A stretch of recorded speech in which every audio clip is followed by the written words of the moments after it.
Halo teman-teman, aku Alex dan di sini aku lolos sebagai awardee di beasiswa ISMA oleh Kemendikbud. Dan di sini aku akan menjawab beberapa pertanyaan yang sering ditanyakan oleh teman-teman.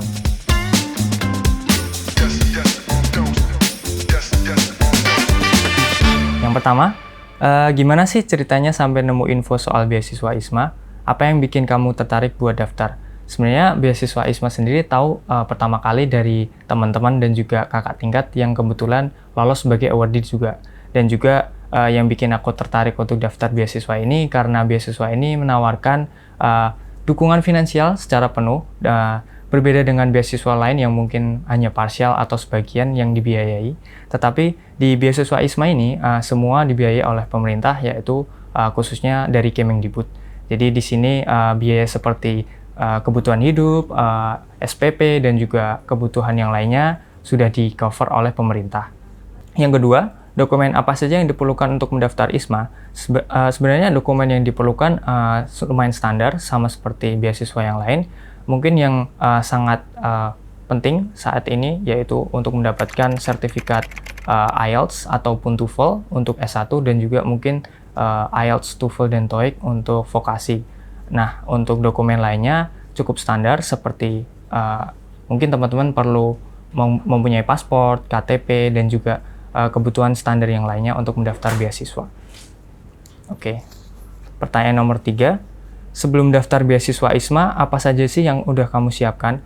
Oke, sebelum daftar beasiswa ISMA, aku sendiri udah mempersiapkan yang paling penting. Di sini aku mempersiapkan untuk mengambil tes IELTS. Dan juga di sini aku mengambil IELTS preparation class di IELTS untuk mempersiapkan tes IELTS yang akan digunakan di dalam beasiswa ini.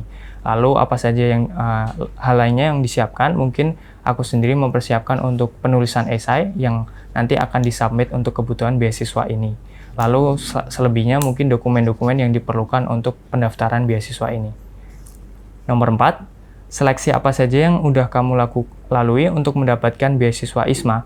Oke, beasiswa ISMA sendiri ada 2 tahapan. Yang tahapan pertama yaitu seleksi berkas, di mana nanti berkas-berkas atau dokumen yang diperlukan untuk beasiswa ISMA ini akan diteliti secara oleh panitia. Lalu nanti jika lolos, teman-teman nanti lanjut ke tahap interview. Lalu di tahap interview, jika teman-teman lolos lagi, nanti teman-teman akan dinyatakan sebagai awardee beasiswa ISMA ini. Nomor 5, ceritakan pengalaman paling berkesan ketika kamu menghadapi proses seleksi tersebut. Jujur saja, untuk pengalaman paling berkesan di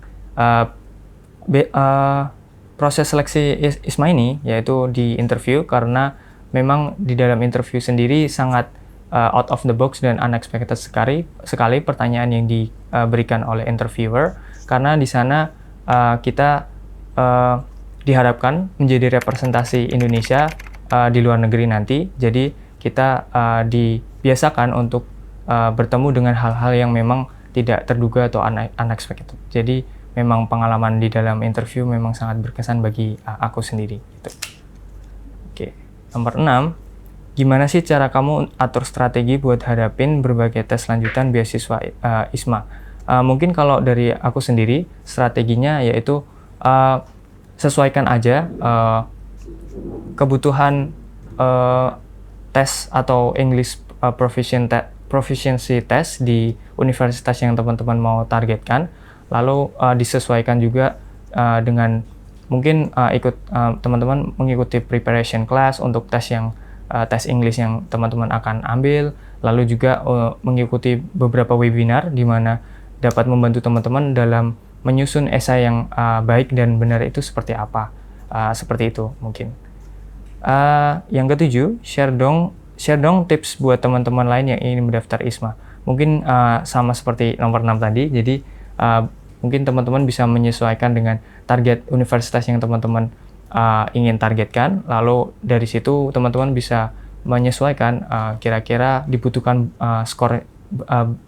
berapa skor yang dibutuhkan untuk memasuki universitas tersebut melalui English proficiency test yang teman-teman ingin ambil. Lalu mungkin untuk esai, teman-teman bisa jelaskan pengalaman-pengalaman menarik dari teman-teman selama kuliah misalkan mengikuti organisasi, lomba atau sebagainya di dalam esai itu, agar menunjukkan bagaimana teman-teman mengembangkan diri teman-teman sebelum mengikuti beasiswa ISMA ini, dan bagaimana teman-teman bisa menggunakan beasiswa ISMA ini untuk mengembangkan diri teman-teman lebih lanjut, seperti itu. Nomor 8, sebelum kamu mendapat beasiswa, kamu belajar di kelas IELTS Preparation di IELTS. Apa sih peran IELTS dalam menghadapi tes seleksi ISMA?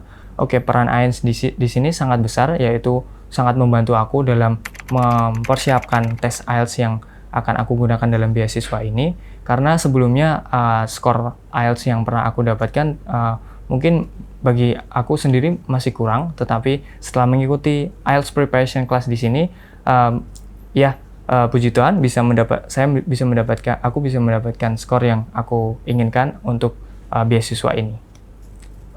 Oke teman-teman, mungkin sekian dari aku untuk pertanyaan dari teman-teman. Kalau misalkan teman-teman ada yang mau ditanyakan lagi, bisa tulis di kolom komentar di bawah. See you at IELTS!